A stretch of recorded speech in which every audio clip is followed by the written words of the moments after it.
Bom dia a todos, mais um programa Conversa com o Presidente. Aliás, presidente, esse eu acho que é o 10º, se não me engano, programa já que a gente está tendo.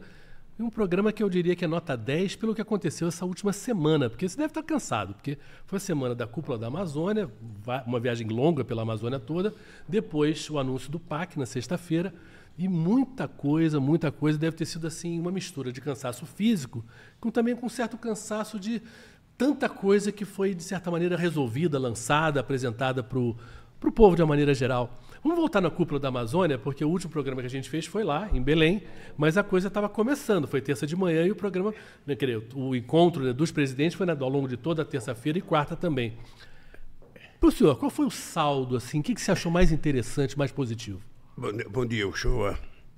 Olha, eu sinceramente, Uchoa, acho que o encontro que nós fizemos sobre a Amazônia, eu acho que foi uma coisa excepcional. Primeiro, é a primeira vez em 45 anos, desde que existe a organização do Tratado dos Países Amazônicos, é a primeira vez que tem uma reunião com a totalidade dos países amazônicos. Ainda com a participação da República Popular do Congo e do Congo. E ainda com a participação do ministro da Indonésia, que veio e não pôde participar porque teve que retornar rapidamente. Ou seja, o que é importante é que teve a conversa amazônica, sabe, na véspera, sexta, sábado e domingo, que compareceram 30 mil pessoas. Foi ou seja, incrível. Nunca se discutiu a Amazônia com a força da sociedade que se discutiu dessa vez. Muita gente, às vezes, comentando, eu fico as pessoas achando que a gente deveria ter encontrado a solução definitiva. Não é fácil encontrar a solução definitiva, porque demanda muito trabalho, muitos anos de trabalho, e porque esse encontro ele teve como condição e como pretexto a gente preparar os países que são amazônicos para a gente levar uma proposta sobre floresta para os Emirados Árabes no encontro na COP28, que vai se dar em dezembro nos Emirados Árabes. Então, a gente conseguiu preparar uma proposta, conseguimos uma coisa unitária, não só entre os chefes de Estado, mas entre o movimento social, que produzimos um documento sobre a floresta, que vai ser uma coisa muito forte para a gente levar para discutir na Amazônia. Eu disse sempre que era o seguinte: todo mundo fala sobre a Amazônia, todo mundo dá palpite sobre a Amazônia, mas é a primeira vez que a Amazônia fala para o mundo. É a primeira vez que o povo amazônida fala com o mundo. Sabe? E por isso nós vamos levar esses documentos, ainda vamos ter algumas reuniões até chegar o encontro dos Emirados Árabes e vamos pela primeira vez discutir com mais seriedade a contribuição dos países ricos com relação à preservação das florestas. Porque tem uma coisa, não basta as pessoas enxergarem através de satélite a copa das árvores. É preciso enxergar que lá embaixo, em todos os países, moram 50 milhões de pessoas. Só no caso do Brasil, são quase 30 milhões de pessoas que moram e que precisam viver com dignidade, ter emprego, ter educação, ter saúde. Ou seja, as pessoas querem viver bem. Então nós precisamos cuidar da Amazônia como um todo, preservar a floresta e melhorar a vida do povo que mora lá. Além disso, nós temos que preservar nossas águas e, ao mesmo tempo, cuidar do povo que mora lá. Porque se o povo não estiver na linha de frente das nossas preocupações, ou seja, acho que não vai ter o resultado que a gente espera. Então, foi um encontro. Eu, sinceramente, já fui presidente há 8 anos, voltei agora a ser presidente. Eu nunca tinha participado de um encontro tão memorável como esse que eu participei, com a participação de todos os países que têm território, sabe, da Amazônia, que tem floresta em pé. Eu entrevistei vários presidentes, entre eles o presidente da República Democrática do Congo, o Félix Tshisekedi. E ele estava muito assim, satisfeito, porque ele falou: a gente vai chegar com uma posição de força que a gente nunca teve, a gente vai ser escutado de uma maneira que a gente nunca foi escutado. E ele falou assim que é diferente, assim, o que a gente vai pedir não é uma ajuda, né? E a gente tem a floresta tropical, ele falou 52%, né, das florestas tropicais, e, ao mesmo tempo, eles têm os recursos. Quer dizer, é uma parceria que é natural, obrigatória. A Europa, particularmente, está muito interessado nesse tema. Quer dizer, eu acho que a coisa anda se houver um bloco mais forte brigando por isso, né? Olha, é muito simples compreender. Os países ricos tiveram a sua introdução na Revolução Industrial bem antes que o Brasil. Então, eles são responsáveis pela poluição do planeta muito antes de nós. Eles conseguiram derrubar todas as suas florestas muito antes de nós. Ficaram ricos assim. Então, agora o que eles têm que fazer é contribuir financeiramente para que os outros países possam se desenvolver. Nós não queremos ajuda, nós queremos um pagamento efetivo. É como se estivesse pagando uma coisa que eles devem à humanidade. Eles devem à humanidade a gente preservar as atuais florestas. A gente, inclusive, no Brasil, nós temos quase 40 milhões de hectares de terras degradadas que você pode recuperar florestando essa floresta. Se alguém quiser construir fábrica de imóveis, plante, sabe, as árvores que quiser e derrube quando quiser. Mas o que nós não podemos permitir são a derrubada de árvores que são árvores de 300 anos, 200 anos, 100 anos, árvores que pertencem a toda a humanidade, que pertencem a todo o povo brasileiro. Essas árvores têm que ser preservadas. Então, nós temos condições de chegar ao mundo lá nos Emirados Árabes e dizer o seguinte: olha, a situação é essa, nós queremos essa contribuição de vocês e isso não é favor. Isso é pagamento de uma dívida que vocês têm com o planeta Terra, porque vocês derrubaram a floresta de vocês 100 anos antes de nós, ou 150 anos. Então agora você pague para que a gente possa preservar a nossa floresta, gerando emprego, gerando oportunidades de trabalho e gerando, quem sabe, condições de melhorar a vida das pessoas. É isso que o Congo quer. É isso que o Brasil quer, é isso que a Bolívia quer, é isso que o Equador quer, é isso que a Guiana quer, é isso que quer a Colômbia, que quer o Peru, que quer a Venezuela. É simples, faça as contas e vamos ver quanto é que vocês têm que colocar na mesa para a gente poder continuar preservando as nossas florestas. Presidente, a lógica moral é, de certa maneira, inegável. Mas vamos pensar aqui numa coisa prática. Nos orçamentos de cada país, você tem hoje, por exemplo, vamos falar só de Europa, né? Eles têm o orçamento normal, eles têm hoje um gasto com guerra da Ucrânia que eles não tinham, eles têm um gasto com energia mais alto do que eles tinham, por causa também da confusão da guerra da Ucrânia, inflação também decorrente da guerra da Ucrânia. Quer dizer, existem vários gastos. E a gente está falando, na verdade, o seguinte: dentro do orçamento de cada país, teria que ser separado um dinheiro para salvar o planeta, né? Agora, politicamente, com cada político ali tendo que se eleger daqui a 1 ano, 2 anos, 3 anos, tirar do orçamento um dinheiro que tem que ser substancial é uma discussão que é difícil, né? E aí, como convencê-los a se Presta atenção num dado. Presta atenção num dado. O ano passado, o chamado mundo rico gastou 2 trilhões 224 bilhões de dólares em guerra.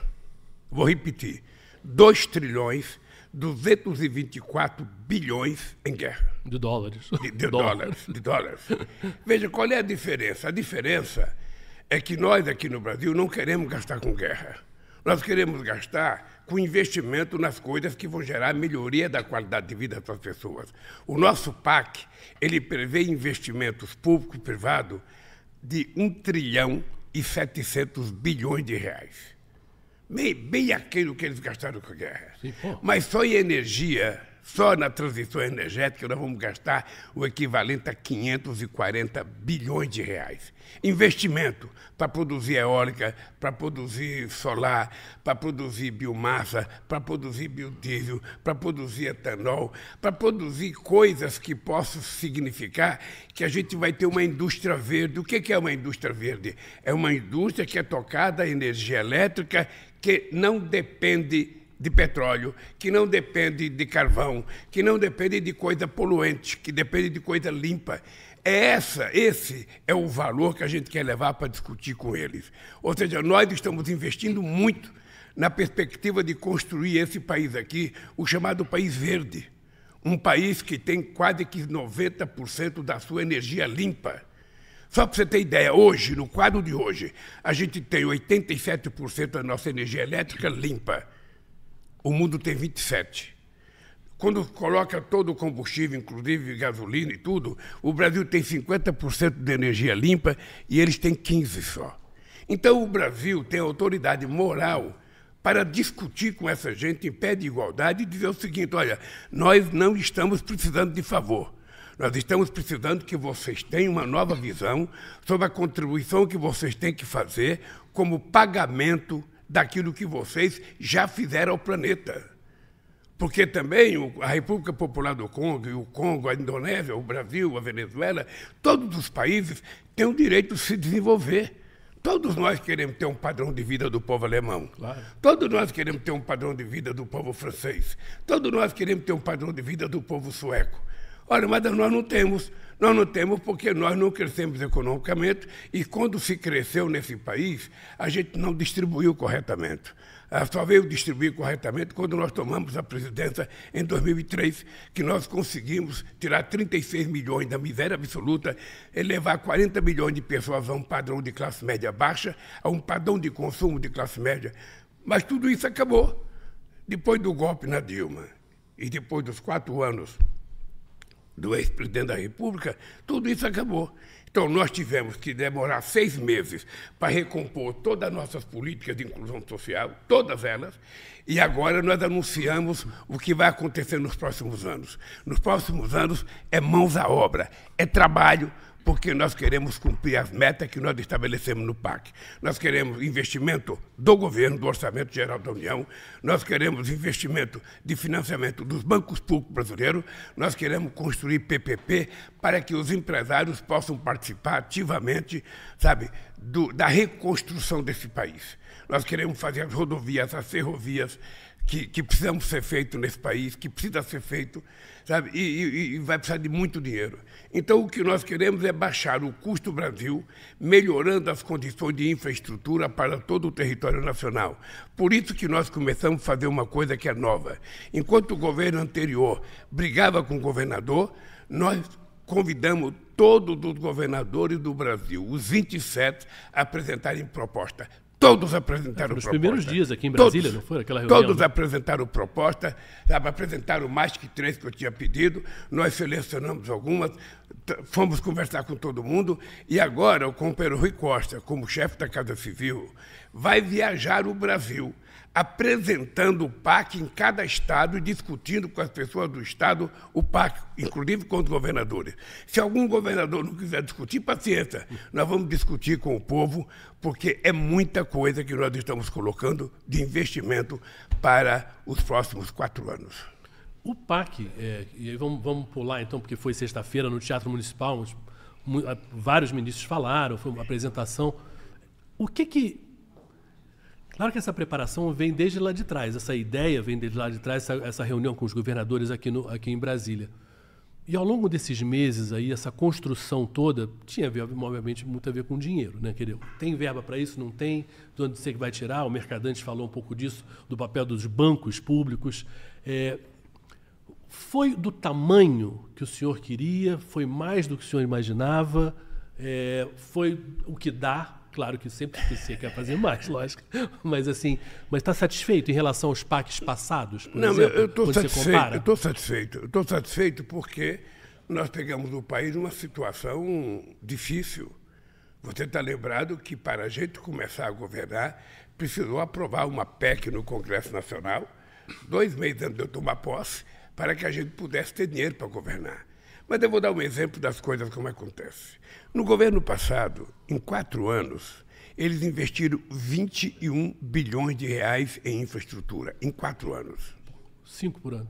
Tá? Nós, apenas esse ano, estamos investindo 23 bilhões. Significa que em um ano a gente está investindo o que eles investiram em 4 anos. Tá? E isso, para mim, é pouco, porque eu gostaria de ter mais, eu gostaria que tivesse mais orçamento, eu gostaria que tivesse mais recursos para a gente fazer mais investimento. O que é importante saber, Uchoa, é que essas obras que a gente anunciou, umas estão prontas para começar, uma já tem licenciamento, uma já tem, sabe, está tudo pronto, já tem dinheiro. Outras, na outra, nós precisamos construir o projeto, construir licenciamento ambiental e começar a fazer. Então, é por isso que nós fizemos até 2026. A gente tem por exemplo, a possibilidade de gastar 1 bilhão e 400 milhões até 2026 e 300 bilhões de obras que vão ultrapassar 2026. O que é importante é que as obras que estão começadas não podem parar. Nós encontramos 14 mil obras paradas. Você sabe o que é 14 mil obras paradas? Nós estamos retomando todas elas para que a gente possa tirar o Brasil da fotografia de um canteiro de obras paradas para um país com uma fotografia de obras funcionando, trabalhadores trabalhando, ganhando salário. E por isso, a partir de agora, eu vou começar a viajar para visitar esses locais em que tem muitos trabalhadores trabalhando, para mostrar que nós viemos para fazer a economia voltar a crescer, viemos para distribuir riqueza. Portanto, o povo tem que participar do crescimento do PIB e viemos para melhorar as condições de vida do povo. É tudo isso, show, aqui está, sabe, embutido dentro desse PAC. É programa de água para todos, é programa de recuperação de leitos de rios, é recuperação de nascentes de rio. Ou seja, nós vamos tentar fazer o que já deveria ter sido feito há 50 anos atrás e não foi feito. Então, a gente vai tentar recuperar esse país. Por exemplo, recuperar as matas ciliares do São Francisco e recuperar os afluentes do São Francisco é uma coisa tão importante quanto a própria transposição do São Francisco. Porque o São Francisco tem muitos afluentes que já morreram. Sim. Nós vamos tentar, num processo de recuperação, ver se a gente recupera esses afluentes. Aí nós temos que reaviver a floresta, nós vamos ter que plantar outra vez um monte de coisa e fazer uma grande política de florestamento nesse país, onde é possível fazer. Isso gera emprego, isso vai ajudar o pequeno e médio produtor rural a fazer mudas para que a gente possa reflorestar esse país onde for possível reflorestar. Ou seja, quando nós anunciamos até 2030 desmatamento zero, não é uma obra de ficção, é uma perseguição que nós vamos fazer. E aí, nós vamos ter que conversar com todos os prefeitos que estão na floresta amazônica, todos os prefeitos, porque nós não queremos ficar brigando com o prefeito. O que nós queremos é que eles sejam parceiros para que a gente possa tê-los como aliado no combate às queimadas, no combate ao desmatamento. O prefeito está próximo do terreno, o prefeito sabe quem é o dono da fazenda, o prefeito sabe quem é a pessoa que está tocando fogo. Então, nós queremos ter os prefeitos como aliados, por isso nós vamos conversar com todo mundo, porque nós queremos entregar a Amazônia com desmatamento zero. Uma das coisas legais do PAC foi ver no discurso do Haddad, né, uma coisa que não se vê muito no mundo, que é a parte da economia conversando com o parceiro da parte do meio ambiente. Eu acho que isso talvez seja o mais novo, né, em termos do que vocês querem fazer agora no Brasil, é que ande junto, né?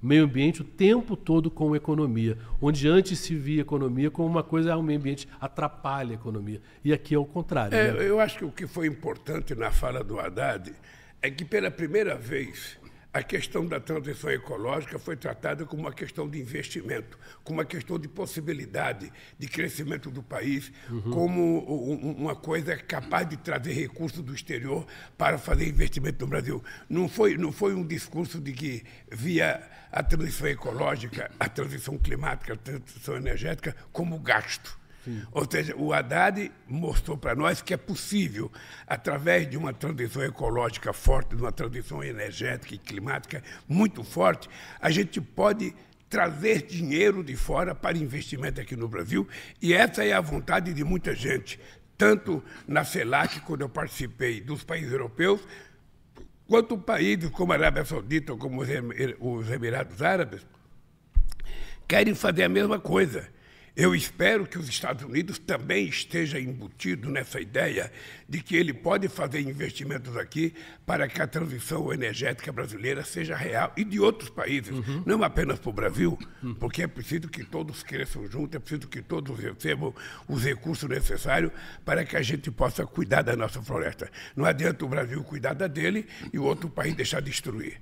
Sabe? É preciso que todo mundo cuide junto. É por isso que o encontro foi excepcional. Foi um encontro histórico. Não sei se toda a imprensa brasileira compreendeu a importância desse encontro, mas foi um encontro extraordinário, onde todo mundo estava totalmente despojado, dedicando tudo o que tem para a preservação da floresta, cada um com a sua tese. cada um com a sua tese. Claro, e a normal. gente não quer que cada presidente abra mão daquilo que é a sua convicção, daquilo que ele acredita. Não. Coloca na mesa e vamos debater. E dentro das divergências a gente vai construindo aquilo que é possível fazer, aquilo que dá para cada um fazer. Por isso eu acho que o encontro é histórico e esse encontro vai render daqui para frente, porque quando chegar nos Emirados Árabes, no final do ano, a gente vai ter pela primeira vez todos os países com florestas pensando a mesma coisa e exigindo a mesma coisa. Vai ter muito forte o encontro. Mas ao mesmo tempo, antes de a gente chegar em COP Dubai, que começa acho que 30 de novembro, vai até dia 10, eu acho que de dezembro, a gente tem BRICS e tem G20. E depois se houver a ONU também.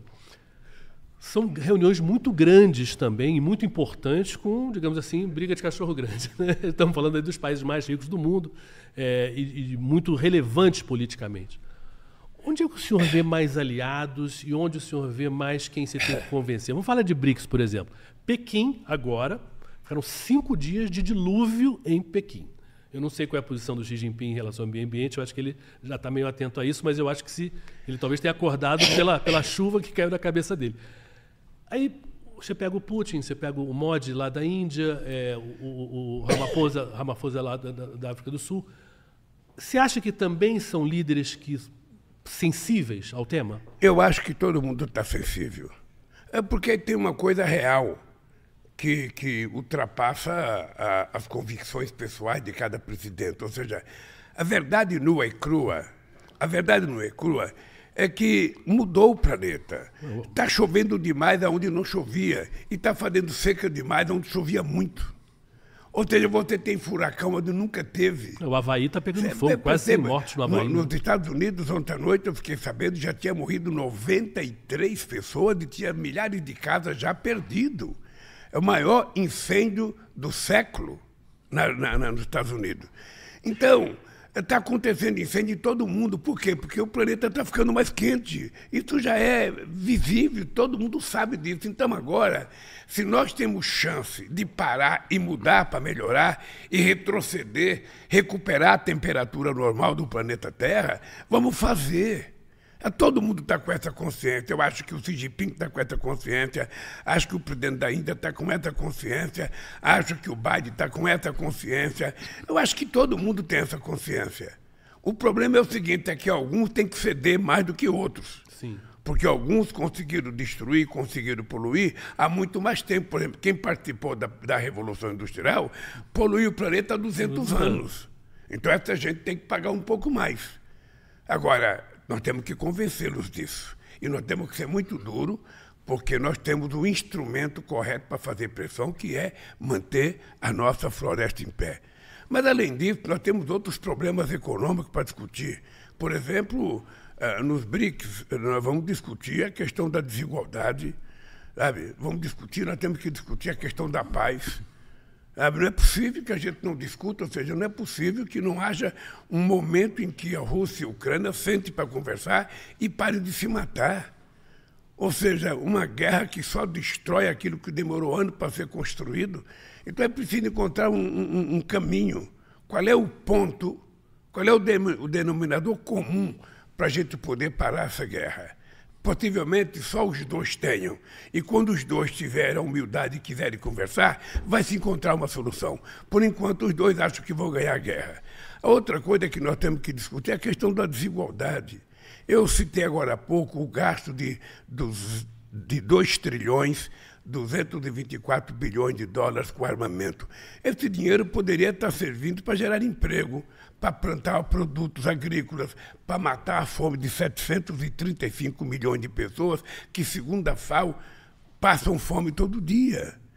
Então, é apenas fazer uma reversão naquilo que é o nosso comportamento atual e mudar de comportamento. O mundo não precisa de guerra. O mundo não comporta guerra. A guerra não ajuda. A guerra destrói. A guerra destrói. A guerra causa prejuízo e a gente nunca mais vai recuperar os seres humanos que morreram. Isso é a razão de sobra para a gente parar a guerra. E quanto vai custar reconstruir? Ou seja, além de você gastar produzindo arma, sabe, mandando soldado para a luta, tudo que você gasta, quanto é que vai se gastar para reconstruir o que foi destruído? Sabe? Então, é uma coisa insensata, é uma coisa desumana. Por isso que eu acho que o Brasil tem que manter a sua posição de não ter contencioso internacional com ninguém, nem precisamos ter. Nesse país aqui nós queremos paz. Mesmo o meu Corinthians não estando jogando do jeito que eu gostaria que ele jogasse. Mesmo o Flamengo não sendo aquilo que o flamenguista pensa que é. Ou seja, nós não precisamos ficar nervosos, nós somos de paz, de tranquilidade. Veja o Botafogo. O Botafogo, veja a cara do jogador do Botafogo. Não tem nenhum super craque. Mas você percebe que aquela menina está jogando com alegria, estão unidos, estão correndo como ninguém. Lá no time do Botafogo, ninguém perde a bola e fica parado. O cara perde a bola e vai correr atrás para recuperar a bola. Nos outros times, o cara perde a bola e põe a mão na cintura. Então, o Brasil, na verdade, o Brasil é um país alegre. O Brasil tem um compromisso com o seu povo. Nós, os governantes, prefeito, governador do Estado, presidente da República, a única coisa que nós temos que fazer é fazer um esforço imenso para melhorar a vida desse povo. Sabe, fazer com que a mãe sinta a possibilidade de cuidar do seu filho, de dar comida para o seu filho, de levar seu filho para uma boa escola, de não ver uma criança de 5 anos morrer com uma bala perdida. Que bala perdida é essa? Alguém atirou para aquele lado, porque senão essa bala não se perdeu. Essa bala foi atirada para aquele lado para atingir alguém e pegou uma criança de 5 anos de idade. Aonde é que a gente vai parar com esse tipo de comportamento de violência? E muitas vezes é a própria polícia que atira. Ou seja, quando a gente fala assim, as pessoas pensam que a gente é contra a polícia. Não somos contra a polícia, não. Nós queremos policiais bem preparados, bem instruídos, sabe, com bastante inteligência. Agora, o que não pode é sair atirando a esmo, sem saber para onde atira, porque essa bala perdida é um pouco isso.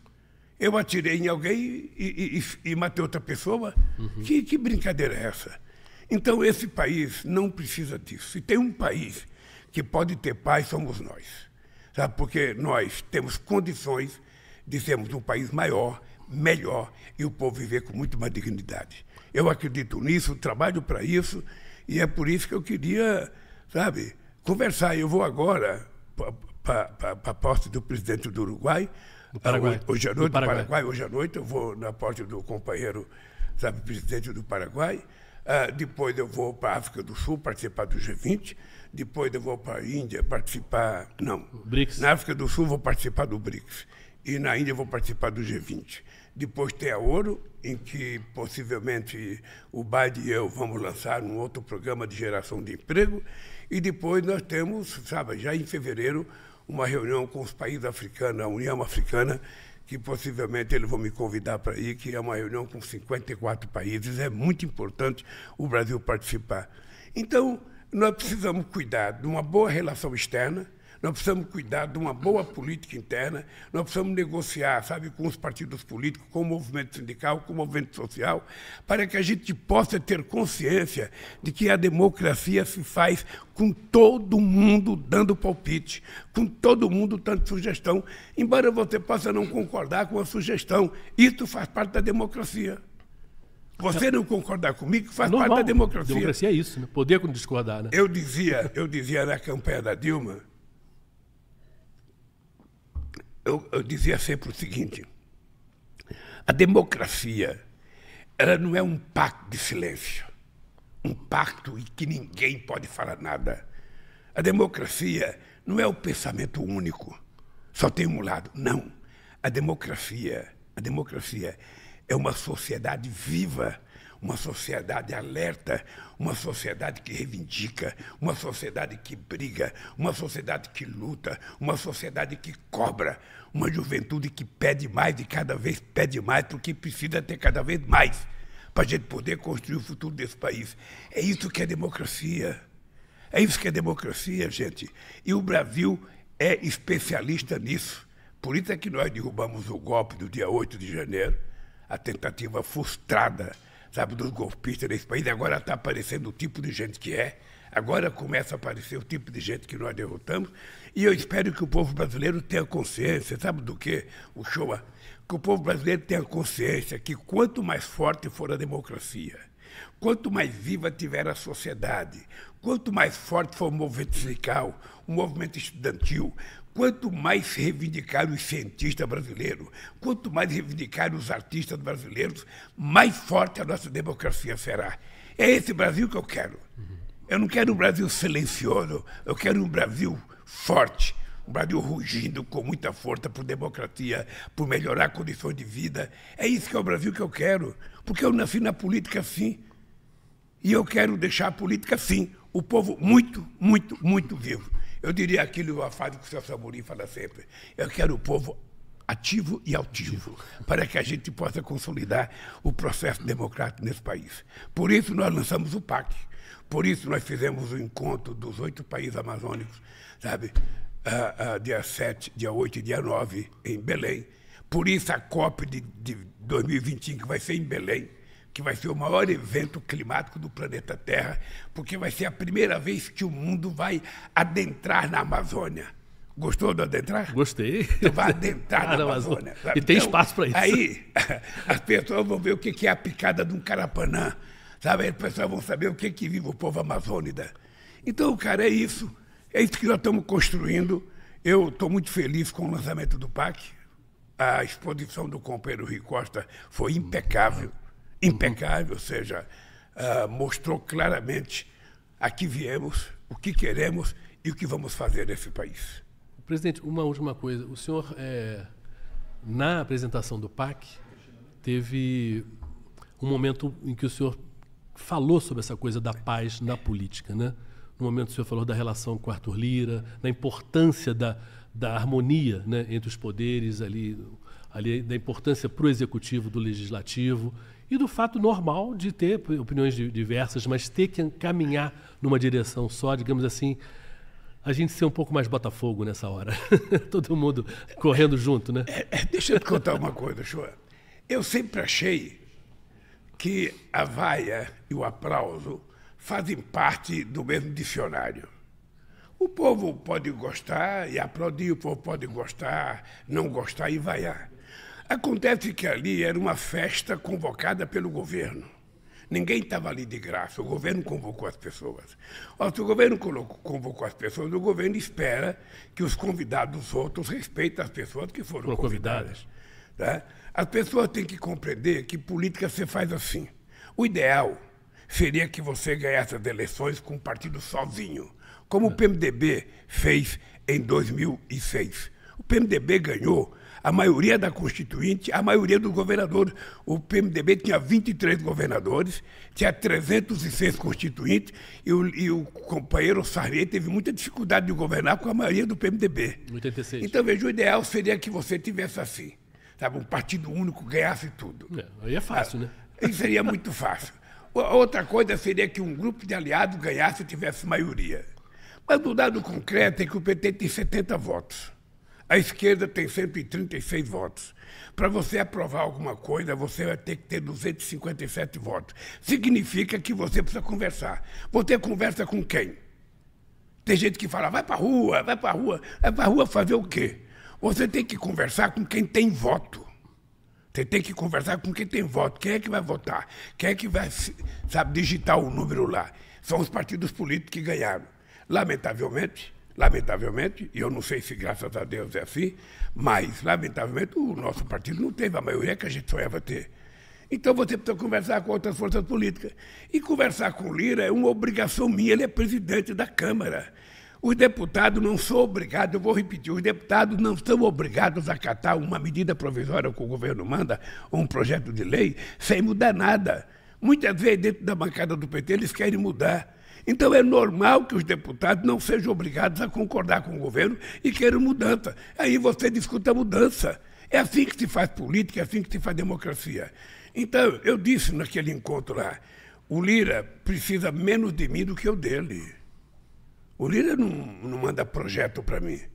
O Lira não precisa pedir nada para mim.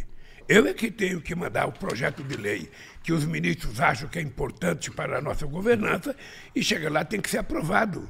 Então, nós é que temos que ter a iniciativa de conversar. O companheiro Padilha, que é o ministro responsável por isso, o companheiro Guimarães, o companheiro Jacques Wagner e o presidente da República. O Haddad tem conversado muito com o Congresso Nacional, tem conversado com o Pacheco, tem conversado com o Lira. E eu vou conversar com quem for necessário conversar. Eu tenho um objetivo.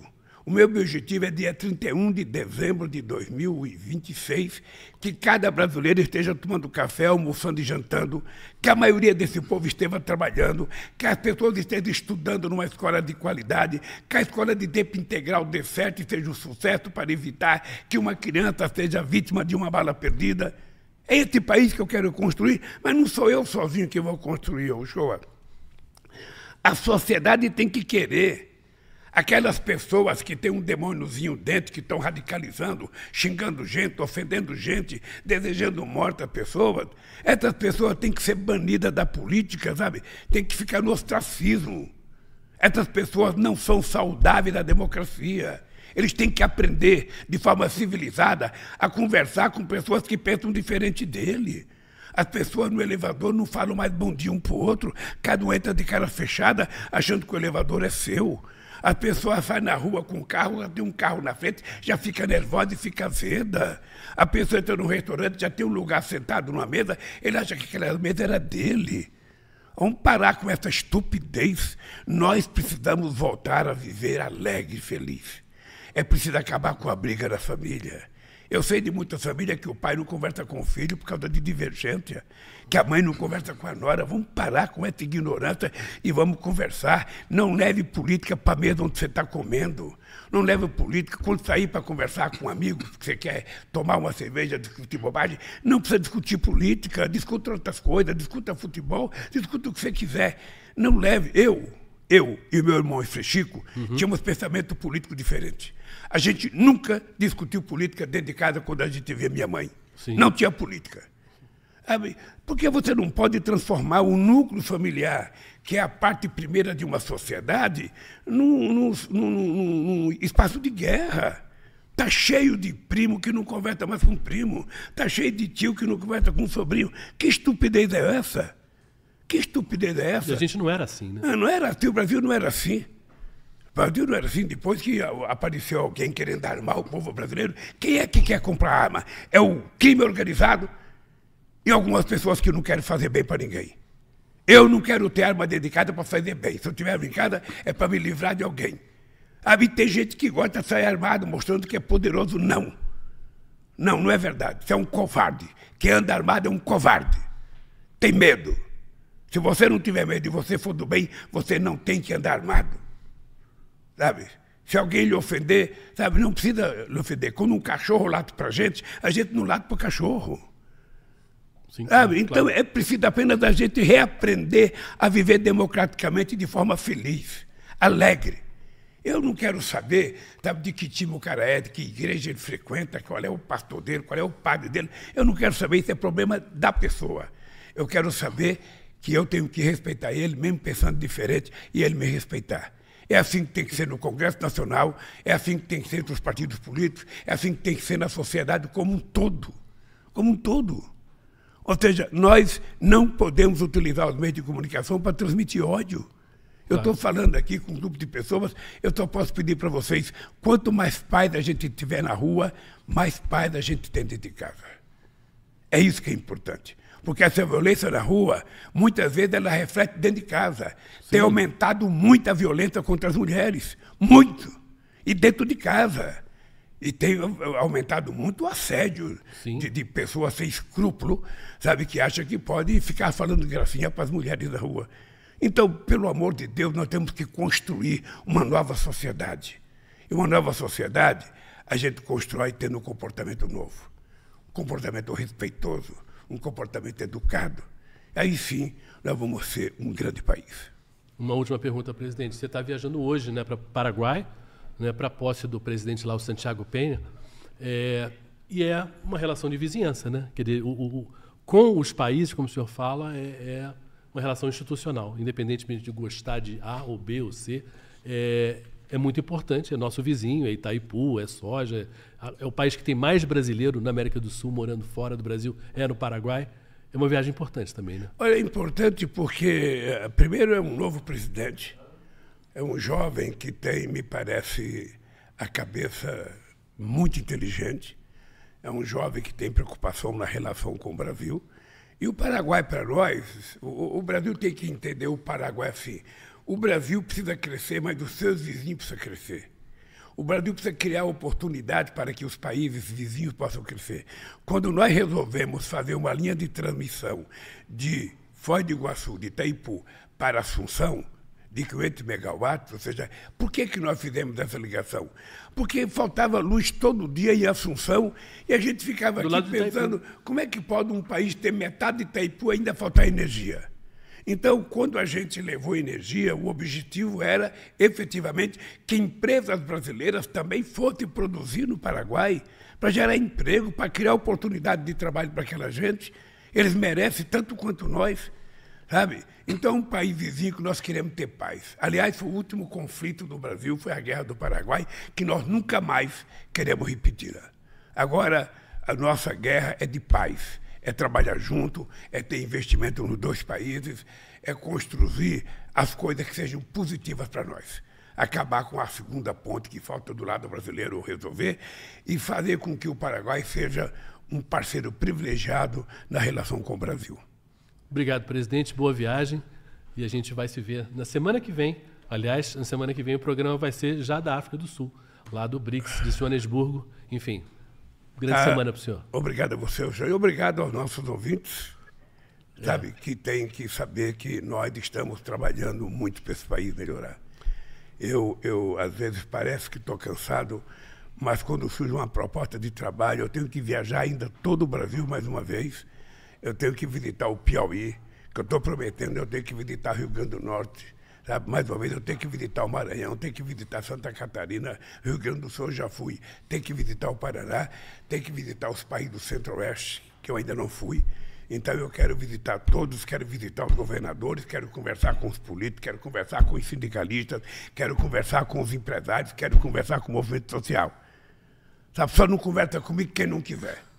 Mesmo assim eu respeito, não quer conversar, tudo bem.